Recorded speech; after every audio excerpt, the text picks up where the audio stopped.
দল হিসেবে জামাতের একটি কর্মসূচি সাম্প্রতিক সময়ে নেয়া একটা কর্মসূচি দারুণভাবে ছড়িয়ে পড়েছে এবং সেটা নিয়ে এক ধরনের প্রশংসা যেমন হচ্ছে তেমনি বিতর্ক তৈরি হয়েছে।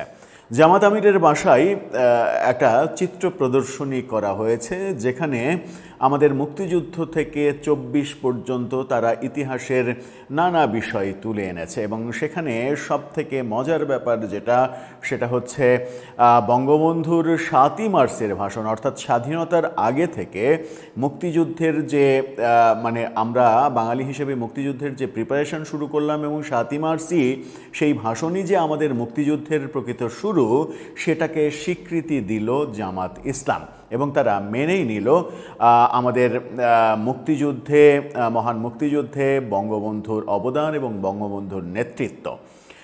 কিন্তু এটা যখন তারা মানল তখন তারা তৎকালীন মেজর জিয়াউর রহমান তার অবদান বিএনপি যেভাবে বর্ণনা করতে চায় এখন, কিংবা সবসময় যেটা করতে চায়, জিয়াউর রহমানের মৃত্যুর পরে নতুন বিএনপি, বেগম খালেদা জিয়ার নেতৃত্বের বিএনপি এবং এখন তারেক রহমানের বিএনপি যেভাবে ক্রেডিটগুলো চাই সেই ক্রেডিটটা জামাত দিতে চাইল না।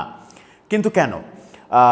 জামাত সেখানে অনেক কথা বলেছে, অনেক ব্যাপার তুলে এনেছে, ২৪ পর্যন্ত তুলে এনেছে, শেখ হাসিনার ব্যাপারগুলো তুলে এনেছে, সেগুলো যেমন এনেছে, কিন্তু সবথেকে বেশি আলোচনা হচ্ছে মুক্তিযুদ্ধের প্রেক্ষাপটের এই ব্যাপারটা।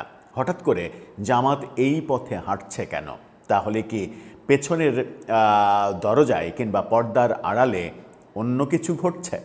চলুন একটু আলোচনা করে এবং সচিত্র ব্যাপারটা বোঝার চেষ্টা করি, জামাতের এই মুহূর্তের রাজনৈতিক অবস্থানটা আসলে কি। থাকবেন পলিটিক্স টিভির নিয়মিত আয়োজনে।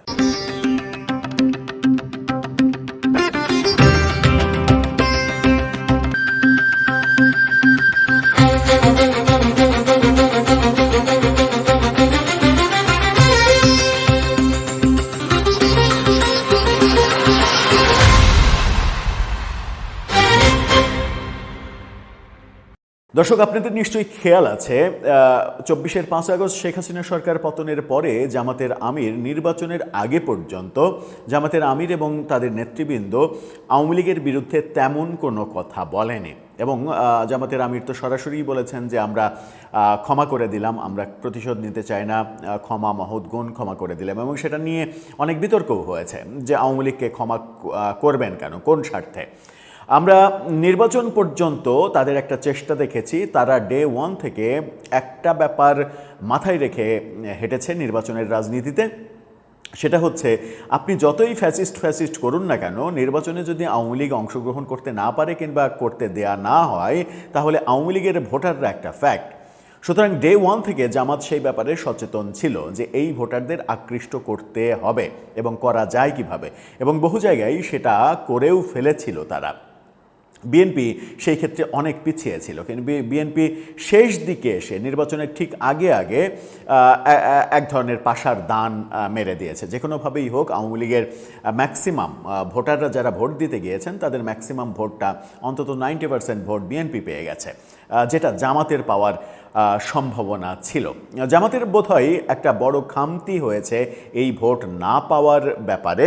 সেটা হচ্ছে যে ভোটের আগে ডিসেম্বরে মহান বিজয় দিবসের আগে, তারও আগে শহীদ বুদ্ধিজীবী দিবসের প্রাক্কালে জামাতের বহু নেতা কর্মীর কিংবা জামাত সমর্থিত অনেকের মুক্তিযুদ্ধ সম্পর্কে যে অবস্থান, সেই অবস্থান এতটাই বিতর্কের মুখে পড়েছিল, তাতে করে সম্ভবত আওয়ামী লীগপন্থী ভোটাররা আস্থা হারিয়ে ফেলেছিল, যে কারণে এই সর্বনাশটা তাদের ভোটে হয়েছে। এবার তারা কি আবার আওয়ামী লীগকে আস্থায় আনতে চাচ্ছে? পর্দার আড়ালে তাদের কি আওয়ামী লীগের সঙ্গে কোনো ধরনের বোঝাপড়া তৈরি হয়েছে? তারা কি আওয়ামী লীগের সঙ্গে এক ধরনের বোঝাপড়া করে বিএনপি সরকারের বিরুদ্ধে একটা শক্ত অবস্থান তৈরি করতে চাইছে? প্রশ্নগুলো আসবে এই কারণে আপনাদেরকে প্রথমে দুইটা ছবি দেখায়। আপনারা এই ছবি দেখে বিশ্বাসই করতে পারবেন না যে এই ছবি জামাতের আমিরের বাসায় আয়োজিত চিত্র প্রদর্শনীর ছবি। বঙ্গবন্ধুর ঐতিহাসিক যে ৭ই মার্চের ভাষণ, সেই ৭ই মার্চের ভাষণ দিয়ে তারা শুরু করেছে মুক্তিযুদ্ধের ইতিহাস। এই যে ৭ই মার্চের ভাষণ এবং তারপরে স্বাধীন বিজয়ের পরে বঙ্গবন্ধুর ৭২-এর ১০ জানুয়ারি যে স্বদেশ প্রত্যাবর্তন, সেই স্বদেশ প্রত্যাবর্তনের ছবিও দেখেন নিচের দিকে, স্বদেশ প্রত্যাবর্তনের সেই ঐতিহাসিক ছবি, সেটাও কিন্তু স্থান পেয়েছে। সুতরাং বঙ্গবন্ধুর মুক্তিযুদ্ধে যে অবদান এবং বঙ্গবন্ধুই যে মুক্তিযুদ্ধের মূল হিরো, এটা তারা স্বীকার করে নিয়েছে। এবং জামাতের বহু নেতা এটার ব্যাপারে সাক্ষাৎকারে বলেছেন যে মুক্তিযুদ্ধে বঙ্গবন্ধুর যে অবদান, কিংবা কেউ বলেছেন শেখ মুজিবের যে অবদান, এবং তিনিই যে মুক্তিযুদ্ধের নেতা ছিলেন, এটা অস্বীকার করার কোনো কারণ নেই। এই ঐতিহাসিক সত্যকে আমরা অস্বীকার করতে চাই না, আমরা স্বীকার করতে চাই। আপনাদেরকে আমরা দুইটা ভিডিও থেকে কিছু কিছু অংশ দেখাতে চাই। ভিডিওগুলো দেখুন, যে এখানে স্পষ্ট দেখা যাচ্ছে এই ব্যাপারগুলো, যেটা আমরা দুইটা গণমাধ্যমের ভিডিও থেকে আপনাদেরকে দেখাতে চাই। এখানে এই চিত্র প্রদর্শনীতে ব্যাপারগুলো যে স্পষ্ট এসেছে, সেটা দেখতে পাচ্ছি আমরা। কিন্তু সেখানে তারা ইতিহাসের ধারাবাহিকতায় যেটা বলতে চেয়েছে, যে বঙ্গবন্ধুর সেই অসম্ভব কৃতিত্ব, পরবর্তীতে ৭২-এর পরে একনায়কতন্ত্র, সেই অভিযোগগুলো করেছে। ৭৫-এ সরকার বদলালো কিন্তু দেশ বদলালো না। তারপরে ধারাবাহিকভাবে প্রতিটা সরকার বদলেছে কিন্তু দেশ বদলায়নি। বেগম খালেদা জিয়া এসেছেন, জিয়াউর রহমান, বেগম খালেদা জিয়া, শেখ হাসিনা, বারবার এসেছে কিন্তু দেশ বদলায়নি, এই দাবিটা তারা করেছে। এরপরে ২৪-এর যে আন্দোলন, সেই আন্দোলনে কি হলো সেগুলোও তারা তুলে ধরেছে। আরেকটা মজার ব্যাপার হচ্ছে যে এই প্রদর্শনী যখন জামাত আমিরের বাসায় হচ্ছে, তখন সেই প্রদর্শনী দেখতে উপস্থিত হয়েছেন নাহিদ, আসিফ মাহমুদ, সজীব ভুঁইয়ারা। এই ভিডিওটা একটু দেখুন। এই ভিডিওটা রীতিমতো অবাক করার মতো। নাহিদ এবং আসিফ মাহমুদ, সজীব ভুঁইয়া এই প্রদর্শনী দেখছেন, যে প্রদর্শনীতে বঙ্গবন্ধুর ঐতিহাসিক ৭ই মার্চের ভাষণ এবং বঙ্গবন্ধুর দেশে ফেরা পর্যন্ত, মুক্তিযুদ্ধের বিজয়ের পরে দেশে ফেরা ১০ জানুয়ারি ১৯৭২, সেই দেশে ফেরার ঐতিহাসিক গর্বময় অধ্যায়, সেগুলো তারা দেখছেন। যারা কিনা প্রতি মুহূর্তে মুজিববাদের কবর রচনা করতে চান, যারা বঙ্গবন্ধুকে মুক্তিযুদ্ধের অবদানের জন্য কোনো স্বীকৃতি দিতে চান না, যারা বঙ্গবন্ধুকে প্রথম ওই ৫ তারিখে শেখ হাসিনা সরকার পতনের পরেই প্রথম আক্রমণটা করেছিলেন বঙ্গবন্ধুর ভাস্কর্যে, বঙ্গবন্ধুর ভাস্কর্যের মাথার উপরে উঠে প্রস্রাব করা, ভেঙে দেয়া, কলঙ্কিত করা ব্যাপারগুলো, এবং গোপালগঞ্জে গিয়ে পর্যন্ত যারা বঙ্গবন্ধুর কবর রচনা করতে চেয়েছিলেন, তারাও কিন্তু এই প্রদর্শনী দেখছেন। ভিডিওতে নিশ্চয়ই দেখলেন এই দৃশ্য। এই ব্যাপারগুলো আবার মজা তৈরি করেছে, এবং প্রশ্ন সাথে এটাও তৈরি করেছে যে এই ভিডিও, তারা যে এই প্রদর্শনী দেখছেন, এটা কি এআই দিয়ে তৈরি করা ভিডিও নাকি অরিজিনাল ভিডিও। এমনকি এই চিত্র প্রদর্শনীতে তারা নূর হোসেনকে, ৯০-এর স্বৈরাচার বিরোধী আন্দোলনে নূর হোসেনকে বীরত্বপূর্ণ মর্যাদা দিয়েছে। এটাও খুব গুরুত্বপূর্ণ ব্যাপার। তবে এই প্রদর্শনীতে মুক্তিযুদ্ধের জাতীয় যে ৪ নেতা এবং স্বাধীন বাংলা প্রথম যে সরকার, সেই সরকারের ক্রেডিট ওইভাবে উজ্জ্বল হয়ে ওঠেনি।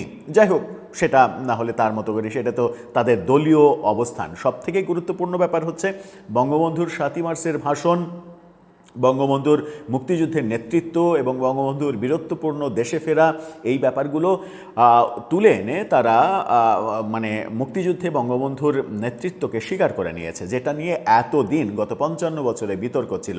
তাদের দল কখনোই এটা মানতে চায়নি। কিন্তু এটা করার পাশাপাশি তারা ওই তৎকালীন মেজর জিয়াউর রহমান কালুরঘাট বেতার কেন্দ্র থেকে স্বাধীনতার যে ঘোষণা দিয়েছিলেন, সেই ব্যাপারটা তারা তুলে আনেনি। এটাতে বিতর্ক তৈরি হয়েছে এবং বিএনপির লোকজন এটাতে বেজায় নাখোশ হয়েছে। তাদের ভাষ্য যে তাদের নেতা শহীদ প্রেসিডেন্ট জিয়াউর রহমানকে সম্মান দেওয়া হয়নি, মর্যাদা দেওয়া হয়নি। বিএনপি তো এখন বলতেই চাই যে দেশিহারা জাতি তখন নেতৃত্বের খোঁজ পাচ্ছিল না, নেতৃত্ব শূন্য জাতি, তখন স্বাধীনতার ডাক দেওয়ার কেউ ছিল না, তখন তৎকালীন মেজর জিয়াউর রহমান স্বাধীনতার ডাক দেয়। তারা তাদের মতো করে বলছে, কিন্তু ইতিহাসের যেটা প্রকৃত সত্য সেটুকুও মানে জামাত তাদের এই আয়োজনে তুলে আনেনি। এই ব্যাপারে জামাতের আমির বলেছেন যে আমরা এখানে মূলত মানে যে সরকারগুলো এসেছে সেই সরকারের ফ্যাসিজমের ধারাবাহিকতা এগুলো তুলে আনার চেষ্টা করেছে। এক ধরনের দায়সারা বক্তব্যই আমার কাছে মনে হয়েছে। যদি ফ্যাসিজমের এই চিত্রগুলোই তারা তুলে এনে থাকে, তাহলে ৭৫-এর ৭ই নভেম্বর সিপাহী জনতার যে অভ্যুত্থান জিয়াউর রহমানের নেতৃত্বে, সেই অভ্যুত্থানের চিত্র তাহলে এই চিত্র প্রদর্শনীতে কেন আসলো, সেই প্রশ্ন আসবে। এবং বেগম খালেদা জিয়ার প্রসঙ্গও কেন এই চিত্র প্রদর্শনীতে আসলো? তারা তো নিশ্চয়ই মনে করে না যে জিয়াউর রহমান কিংবা বেগম খালেদা জিয়া এদেশে ফ্যাসিজম তৈরি করেছে। তাদের মানে ভাষ্য এতদিন থেকে তো আমরা এটাই জানি যে বঙ্গবন্ধু ফ্যাসিজম তৈরি করেছেন এবং যার কারণে ৭৫-এ তাকে প্রাণ দিতে হয়েছে। এরপরে তার ধারাবাহিকতায় তার কন্যা শেখ হাসিনা করেছে। কিন্তু আমরা এই চিত্র প্রদর্শনীতে উল্টা কিছু দেখছি। এই যে উল্টা কিছু দেখছি, প্রশ্ন সেখানে, পর্দার আড়ালে কোনো কিছু কি ঘটছে যে ঘটাটা বিএনপি সরকার হিসেবে প্রত্যাশা করে না? রাজনীতিতে অনেক কিছু ঘটে এবং রাজনীতিতে অনেক কিছু ঘটে বলে বলা হয় রাজনীতিতে শেষ কথা বলে কিছু নেই। আবারও কি অন্য ধরনের কোনো রাজনীতি আমরা দেখতে চলেছি সামনে? সেটা আমাদের সবার জন্য মঙ্গলকর তো? দর্শক, আপনার কাছে কি মনে হয়, যদি পর্দার আড়ালে আওয়ামী লীগের সঙ্গে জামাতের কোনো আঁতাত হয়ে থাকে, সেই আঁতাতে আওয়ামী লীগ লাভবান হবে, জামাত লাভবান হবে? তাদের দলের লাভ ক্ষতি হিসাবের বাইরে রাখেন, দেশ লাভবান হবে তো? আপনার মন্তব্য জানিয়ে লিখতে পারেন আমাদের কমেন্ট বক্সে।